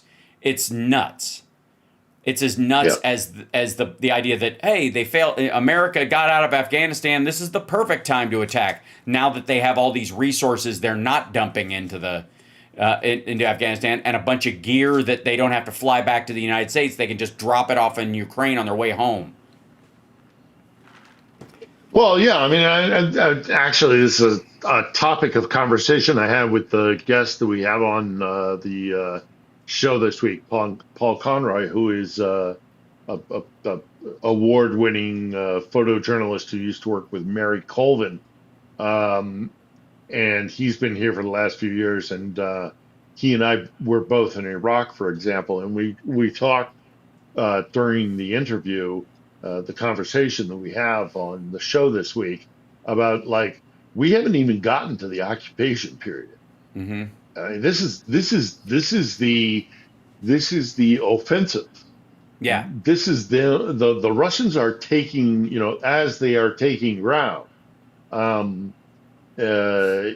If we get to a period where they take, major stretches of Ukrainian territory, they're going to have an insurgency. Mm-hmm. And it's going to be, it'll be worse than the Iraqi insurgency. And what will they do? Now, admittedly, the American response to the Iraqi insurgency was actually quite mild. I'd say mild. It was calculated because the Americans wanted to win over hearts and minds. Mm-hmm. They didn't want to kill, mass numbers of Iraqis to quell the insurgency. Things happened in both Iraq and Afghanistan where American power was put to bear, and it did damage, killed a lot of the population. But the insurgency that the Ukrainians will pose against the Russians will be far more significant. And as badly and as critical as we can be of NATO's occupation of places like Iraq and Afghanistan, what the Russians will do in an occupation of Ukraine will be far more aggressive, arbitrarily rounding up men of fighting age, absolutely devastating certain sectors of towns because they come under fire from, civilians with Molotov cocktails. They will not bother with the hearts and minds. They will try and subdue the population. And will Europe sit by and watch what will be a genocide? Because they're already committing genocide in Ukraine, but an open genocide in occupied territories of Ukraine, when the Europeans are still, very much coming to a sense of judgment within themselves about what happened during the wars in the Balkans. Srebrenica is still something that the Europeans are very uncomfortable with. What will happen in Ukraine compared to Srebrenica will be a Boy Scout jamboree. the Russians will massacre tens of thousands of or incarcerate hundreds of thousands of Ukrainians in order to subdue an insurgency in Ukraine. And that's going to be right on Europe's border and will cause an enormous refugee crisis because Ukrainians will come flooding into Europe to get away from the depravity that Moscow will instill in Ukraine in order to subdue it. So we're not even at that occupation period yet. We're still at the kind of conventional war, gaining ground, losing ground, that kind of stuff. Occupation of Ukraine by Moscow will be horrific. Right. And I don't know how Europe responds to that, even if it is just in terms of looking at the mass incarcerations and the kind of death camps that they'll have to set up in Ukraine to subdue the population here. That will. There's no way it doesn't even spiral if you want to be into cynical. Yeah, well, there's no way it doesn't spiral into a World War II situation. Right? Yeah. Yeah. No. Even if you want to be cynical about it and say the Europeans will clutch their pearls, the Europeans will be directly affected because of the depravity that the Russians will instill in an occupied Ukraine will result in a massive refugee population flooding into and putting strain on Europe. It's not realistic that it's just this kind of like, well, the Russians are going to win this war and then it'll all end and Europe will kind of go, ooh, tut tut. No. Well, the same thing is true. This will be very bad. Right, and it's the same thing is true of like their assessment that this war never would have happened if it was Trump because he would have let it happen and it would have rolled across. That same description you're giving would have happened post that as well. That it, as much as Trump thinks it would have been a swift victory by Russia and quelled very simply, the same thing you're talking about would have happened even if the war, if I would say almost even more so, if the war happened quickly the way Trump had wanted it, because the stampede of people, refugees, and then the partisan attacks would be fierce and across the entire country, inflaming all the way up to the, beyond the borders of Poland and Moldova and into the Black Sea and all. I mean, it would just been, the fighting would have spread everywhere all at once in that regard. And it's, again, one need only look at Russia's Afghanistan situation. Like the United States was in Afghanistan for a long time, spending a lot of money, but part of it was spent like building schools and the like, whereas the Russians were there for a decade, practically, almost exactly a decade, and it was a failure from the start. They installed their own guy. They poisoned the leader, Hamza Amin. And the poison they gave him was in his Coca-Cola because it was his favorite drink, and it diluted it because, of the nature of Coca-Cola, so he didn't die like he was supposed to. So and the two doctors, they had KGB doctors working on him that weren't in on the plot to poison him, so they actually revived him just in time for him to wake up and think that the soldiers outside his door were good guys, and he waved at them, and they shot him down and then threw a grenade at his body, and then spent the next 10 years trying to figure out why they couldn't make the country work. They haven't learned anything. They really haven't. And if they could find a way to poison Zelensky like this, they'd go, it worked before, let's do it again. There is no growth in any of this. This is still meat wave nonsense from the Mongolian era. It's bizarre. We're almost at the break. I think we got 3 minutes left. Do we have we have another question, Johnny, that we can get in before we get to the break? Yeah. And this is from Tellers. Is there any data on how many children have been kidnapped to date? My number's 70,000. Yeah, it's around there. It could be more likely that it's more. Yeah, not less.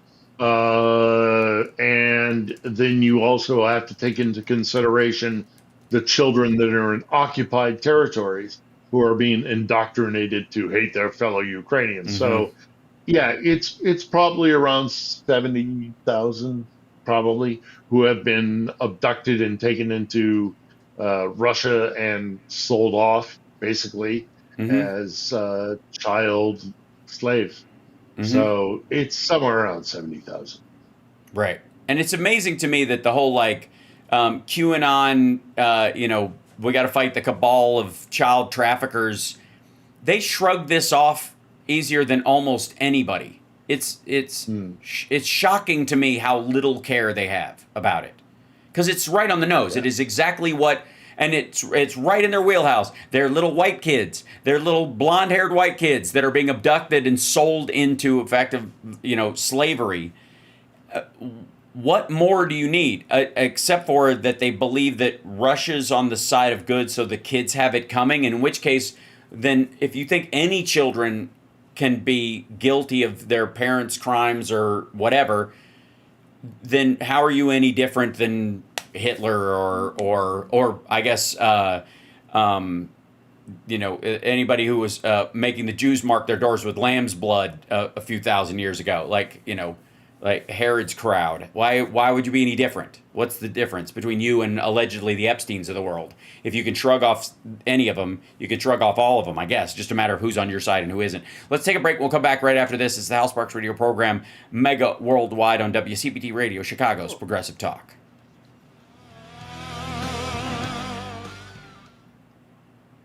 Yeah, the numbers are all over the place. The Guardian had it at, I think, 35, 40,000. The one of the UN numbers when people were speaking before the UN said 70.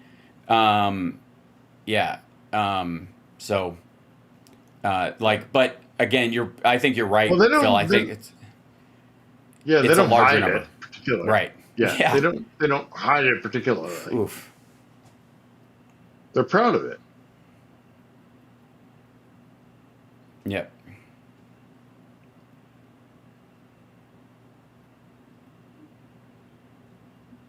Yeah. So weird. Hold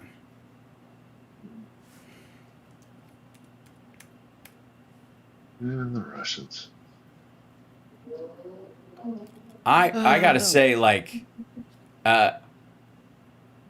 Trump just posted this. Hold on. Oy. On his on Truth Sinkhole. Let me see if I can shrink it down where people can see it.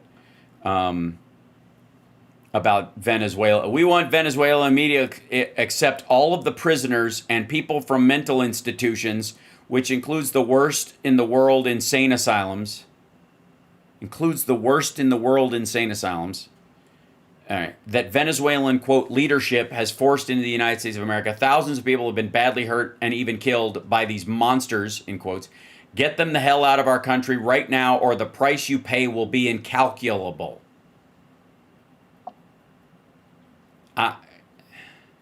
On the bright side, I believe that's him. Yeah, really typing? Yeah, that's... Yeah. I mean... he's cooked. 15,000 likes from the nincompoops. Yeah, he is. He really is cooked. He's cooked. He really is. Yeah, this is not forceful leadership. This is not unhinged or he's not. I am happy. You are happy. Let us be happy together. Whether the weather is cloudy or sunny, I will always be your funny honey bunny. I am lucky. You are lucky. Let us get lucky together. Whether the weather is cloudy or breezy, I'll be there to say, hey, come on, let's take it easy. 'Cause isn't it nice to have the friends that you do? And isn't it nice that the sky is so blue? And isn't it nice to say I love you? Chugga chugga choo choo woo woo. I am smiling, you are smiling. Let us smile together. Whether the weather is cloudy or stormy, I will still be there in the morning. I'll be right by your side in the morning. I'll make you breakfast in the morning. I hope that you like cereal. Yay! Welcome back to the show. So, there is some good news specifically in the world of this, is that the Europeans, in Trump going over and meeting with King Charles and Keir Starmer and those guys, is that while they were not able to secure more arms or support for Ukraine in this process, by challenging his commitment to it, he seems to have gotten defensive and is pushing Europe to be harder in their sanctions on Russia. And now he's, quote, leading from behind, which is what he always shamed Obama for, which is like, you guys do the sanctions and then I'll follow suit around these things. Either way, still a net negative for Russia. And it's showing on the Russian economy. It is, oil as low as it is right now, and Trump's attempt to push it even lower, which is partly why he wants Russian oil back into the market, because it will sink the cost to like $30 a barrel, he thinks. And he's probably right, but it'll destroy the shale industry in the United States and effectively natural gas fracking, and create like a debt wave across the American energy sector. And he's either is aware or isn't aware of how blind he is to this fact. Regardless, Russia's economy is taking a huge hit, and I think it was a former Russian finance minister who's on the lam who said that Ukraine has hit the nail on the head in terms of going after the Russian oil refineries, because if you hit a pumping station or a drill, you can repair that in 3 weeks. If you hit a refinery, it takes months, in some cases years, to fix it. And he's like, they're finally getting around to hitting the right target. The refineries are the places that are harder, and because then you have to ship the crude out, which takes up more space in your ships, is less efficient, and it's still got to be refined, so you can't charge as much for it. It has not been, and you can only send it to places that have the refineries to do it. So it's, and it also, it affects, your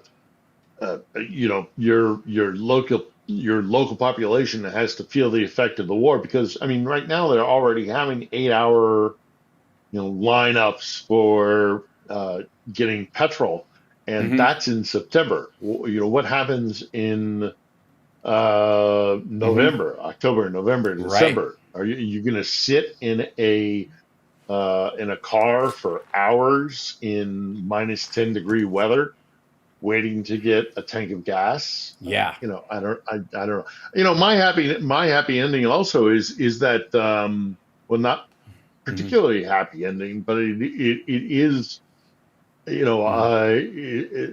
whole thing that's happening back in the States, with Jimmy Kimmel. Right. And I know this analogy has been made repeatedly with Orban, but I remember being in Russia when the transition between Yeltsin and Putin happened. And I know that this point has been made repeatedly, but I do want to mention it because I was there. I was an eyewitness to it. There was a satirical puppet program called Kukli, and it was if folks remember the old British puppet show Spitting Image, it was that kind of like grotesque puppets that were made. And this was a puppet show that went on all throughout the Yeltsin era, in which they ridiculed everybody, celebrities and politicians and notables in society and all the rest of it. And one of the very first things that Putin did when he came to power was use Gazprom to buy the production company that made the show, and then he shut down the show. Right. It is directly analogous to what has happened with Kimmel. Trump is jealous of it. Trump has been jealous of, like you look at the parade nonsense where he went and he saw, he looks at the Bastille Day parade, or he looks at like the fur-hatted Brits that stomp around in front of the king and that kind of stuff. And he's jealous of it. That's why he wanted his own little military parade where he could show off his stuff. When in reality, one of the reasons you have one of the best militaries in the world is that you don't show it to everybody. Like, one of the jokes about the big Chinese military parade was a third of the missiles they're showing were cardboard replicas. They're not real. And if you have super secret, awesome mega weapons, you don't parade them. You do just the opposite. You try to block out Google from being able to show them on satellite images and stuff like that. You do just the opposite of parading them in front of everybody. And it is so bizarre that he can't grasp that because his ego is so weak. And when it comes to, he wants to be able to quell his critics the way other authoritarian leaders do, largely because of the machismo of it. And it's anti-American. It is specifically anti-American. And it is one of the struggles that the right, over here anyways, is having with that movement, because where it might be the norm in Russia or in some of these other countries, at least the illusion of being free speech absolutists on the right has got some weight for at least the mask that it gives you. So if that mask slips, it's embarrassing. So a lot of the MAGA bros are really uneasy, even about what's happening to Kimmel or what's happening to Colbert and these kind of things, and how Trump talks to reporters. It's so on the nose, and it's so in violation of the Constitution that they're starting to balk at it. Will they do anything to stop him? Will they vote against him? No. So it's impotent rage, but it exists. And again, we don't need them to see the light. We just need them to see the lie. And if they stand down in the next election, which it looks like they're leaning towards doing, this kind of behavior is the thing that will be the reason. When they look back and Republicans are doing their version of a mea culpa on this, an apology tour, or trying to clean up their act afterwards, it'll be because Trump was threatening the media, to get in line with the state. In theory. Yeah. No, I think it'll be a backlash. Because unlike a very weak democracy that Yeltsin had in the 90s, I don't think that we'll accept the shutting down of satire in America. I mean, but it is a direct one-to-one parody of the destruction of democracy in Russia, which was a very weak democracy, admittedly. The attempt is one-to-one. I do not think the result will be one-to-one, because we have such a long-standing tradition of free speech and the ability, it's written into our basic constitution. So but it is worth noting that the first thing that Putin went after, one of the first things that Putin went after, was a show that made fun of him. And dictators can't handle humor. They cannot handle ridicule. So when this happened with Kimmel, I was like, that's kooky. That is exactly kooky. Well, and there's a weird mix, because Vance, was one of his cause celebs in the last few months has been this idea that criticizing Europe especially and the UK about their limitations on free speech, that he made a big point of beating his chest as weakly as he did at these little talks. And one of the marching orders from MAGA when he goes to the UK is you got to start talking to them about free speech. Right at the time when he's attacking free speech in the United States. And are they comfortable being hypocrites on a bunch of areas? Absolutely. On areas they don't care about, or that their personal image does not require that foundation. But free speech is one of the areas where they viewed themselves as absolutists. Hence it was great when Elon Musk took over Twitter. That's the main reason. Like, free speech is back. Comedy is back. You're allowed to make fun of the man, right? And then all of a sudden, not so fast, that it depends on who the man is. And that this is really about more of a religious belief in Donald Trump's value as a leader, and not the Constitution that he swears an oath to. And that this idea that he could break the law as president has to do with the whatever marching orders he gets from the most extreme guard of magatry, more than it does on on caring about the Constitution of the United States, of America as a democracy, as a republic, even as a bastion of individual rights. that they are, they're only for it until it, goes against their system or goes against them personally, and then they're like, no, we got to do something about these people's rights. And they got to know. They got to know. Oh, of course. Yeah. Right. Well, obviously the Marjorie Taylor Greens of the world might be so diluted they can't see it. But we got like 2 minutes left. I don't know if we have another question. We want to get in there, Johnny Million, before we can. But I'll remind everybody, Johnny has twitch.tv/ hold on one second. Twitch.tv/ It's Johnny Million. And of course, his YouTube channel, It's Johnny Million. And don't forget On the Edge, which is Philip's show. Now go. Question. Any comment on Lithuania cutting power to Kaliningrad? Kaliningrad? Right. Kaliningrad. We talked a little bit about that on Wednesday. Kaliningrad's becoming increasingly dangerous. It's a little enclave that is Russian, but it is on the Baltic Sea, separated by, I think, a 60-kilometer, I want to say, gap, which is one side Lithuanian and one side Poland, and there's a special corridor that Russia has where they can supply support to their little enclave, and it's increasingly coming under threat. I don't think either Lithuania or Poland are going to initiate any kind of seizure of the corridor there, but the Russians may try and militarize it so that they can secure their access to the Baltic Sea. If they do so, then I could potentially see Article 5. It's too important for the connection from the Baltic nations to Poland and the rest of the European Union.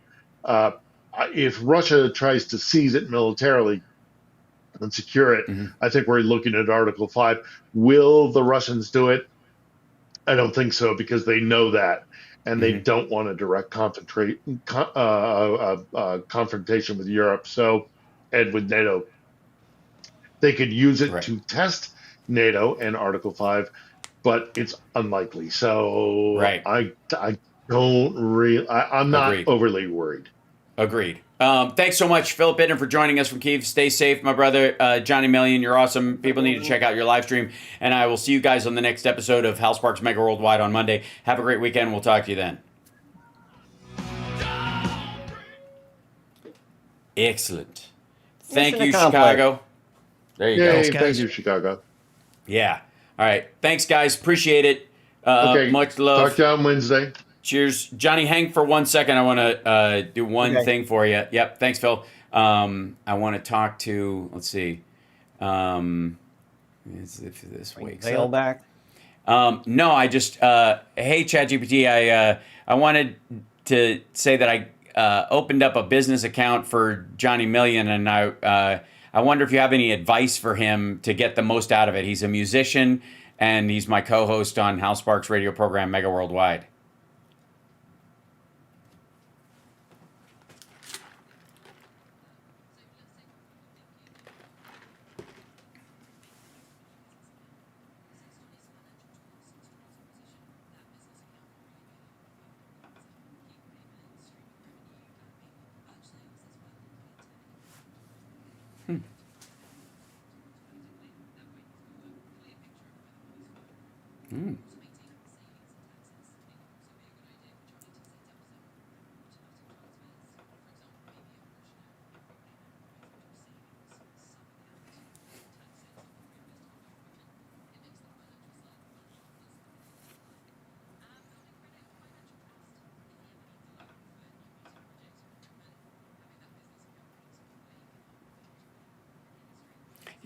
Yeah, I'm in a ChatGPT business account in terms of him using.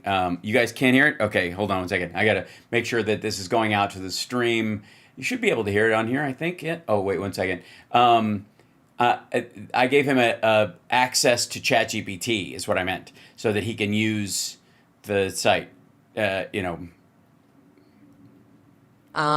it. That makes perfect sense. Well, in that case, I think Johnny's definitely got a handy resource at his fingertips. Once you've got everything going out to the stream, he can jump in and ask me anything he needs to help out with his music or co-hosting duties. Just let me know when everyone can hear loud and clear, and we'll keep rolling from there. Oh yeah, he can hear you, but I'm not sending audio from him to you because it would create a weird loop in what we're doing and be a nightmare. So because of how Ecamm works and the like, but he'll dive in anyways. I was just saying kind of generic advice as a musician, what he can do with ChatGPT, or just he's been making a lot of cat pictures. Totally makes sense. No worries about the loop. We'll just keep it one-way audio, and that way we avoid any tech gremlins. So for Johnny, in that case, it's a bit of general advice. ChatGPT can be a really nifty tool for all sorts of things. He can brainstorm song lyrics, get ideas for social media posts, or even come up with fun cat-themed merch concepts if he's having a blast with those cat pictures. Basically, it's like having a creative buddy on standby to bounce ideas off of anytime he wants. So he can dive in and play. Yeah, I'm just I'm humming like I tend to do. Well, thanks for that, and we'll talk to you later. You got it. Feel free to hum away anytime, and we'll chat whenever you need. Have a great rest of your show, and catch you later. I do have one more. Thank you. I do have one more photo to share with you. That is. Very okay. important. Johnny's going to share one more picture with me that he made with ChatGPT because he's. Oh yeah, there you go. It's a combo of Damon and me. Sure. I can see that.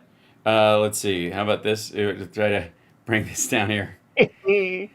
That's Johnny made this picture with ChatGPT, almost with a Van Halen shirt on.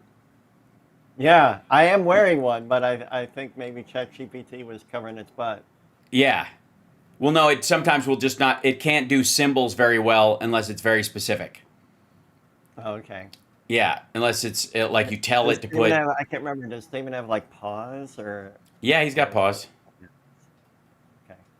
Okay. He looks like he's playing it like a bass. That Cora thing, and it gave him fingers. It was very creepy. And his legs are very cute. He's like kind of resting it like you do with a knee, like it's trying its best. Yeah, the picture that I sent was like Damon on his back doing air biscuits. Right. Well, that'll do it. So I'm glad you're putting it to good business use. And somebody was like, is ChatGPT an app? ChatGPT is the large language model interface that OpenAI created, and it's what everybody thinks of as AI right now. But you can access it through a website. That's how most people do it. Or you can have an app. I have an app on the Mac and on my phone that I use. I don't know if did you download the app or did you try it just in the website? I'm using the website and the app on my iPhone. Yeah. So I'm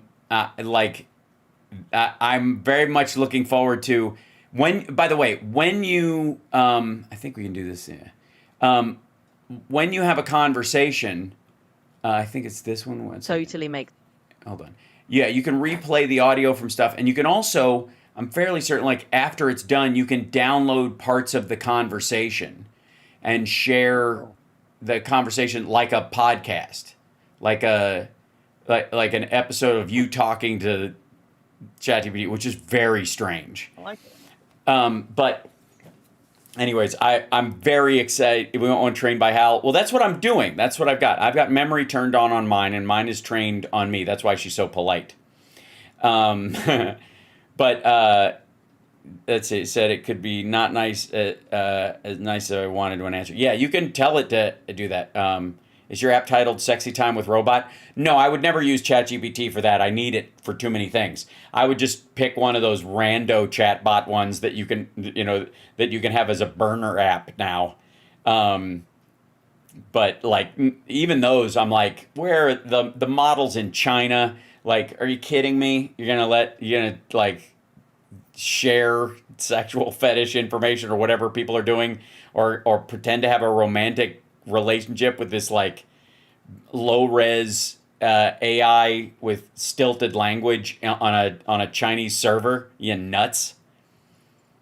How much is it? It's free. And you get a limited use of the voice and all that kind of stuff. There's a free version of it. I think it's like $20 a month for the baseline, and I upgraded to the $30 a month kind to use because I can write it off because of my Friday show, and and to like have access to stuff as it breaks, as new models come out. And in that, I was able to gift a couple of business accounts to you and Johnny and to CSL and to Summer. Yeah.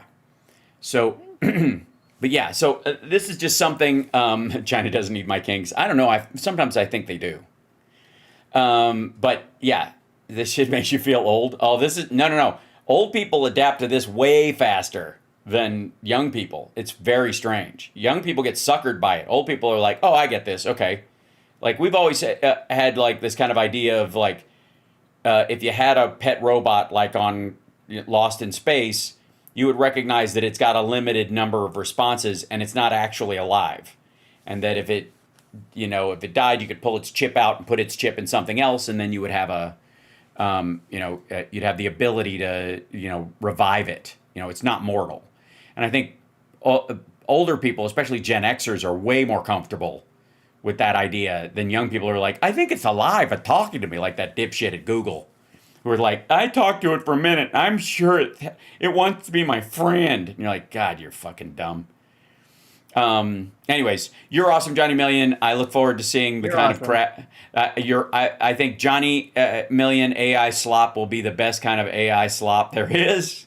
I love it. Yeah. Can it make you Earl Grey? No, it cannot. It can turn you gray, though, if you're not careful. So anyways, much love, my brother, and I will talk to you later on. Love you, Hal. Bye. There you go.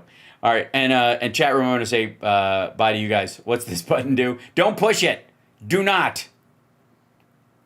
Rush 2112. There's a lot to that. I need a Hal Train ChatGPT like your Blue Sky starter pack. Okay. Well, I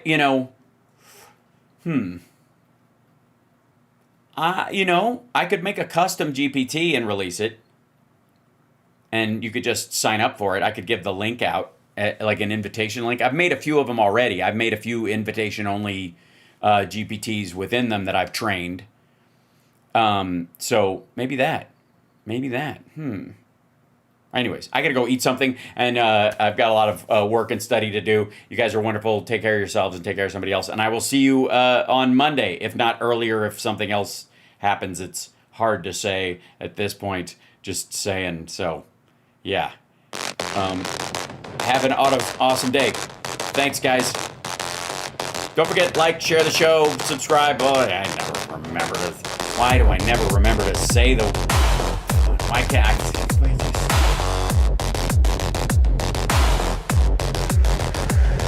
The screen glows bright with a crooked smile. Words spill out. All venom, no style.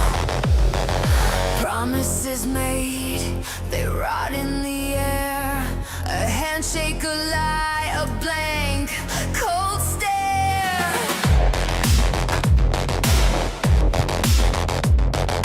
Puppets dance, the strings are tight.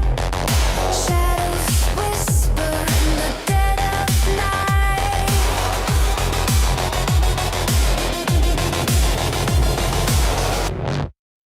This is some bullshit. We see through it. This is some bullshit. Thank you, Hal Vickery. Thank you, Tellers. Thank you, Lady Beatrice. Thank you, Robert. Thank you, Linda.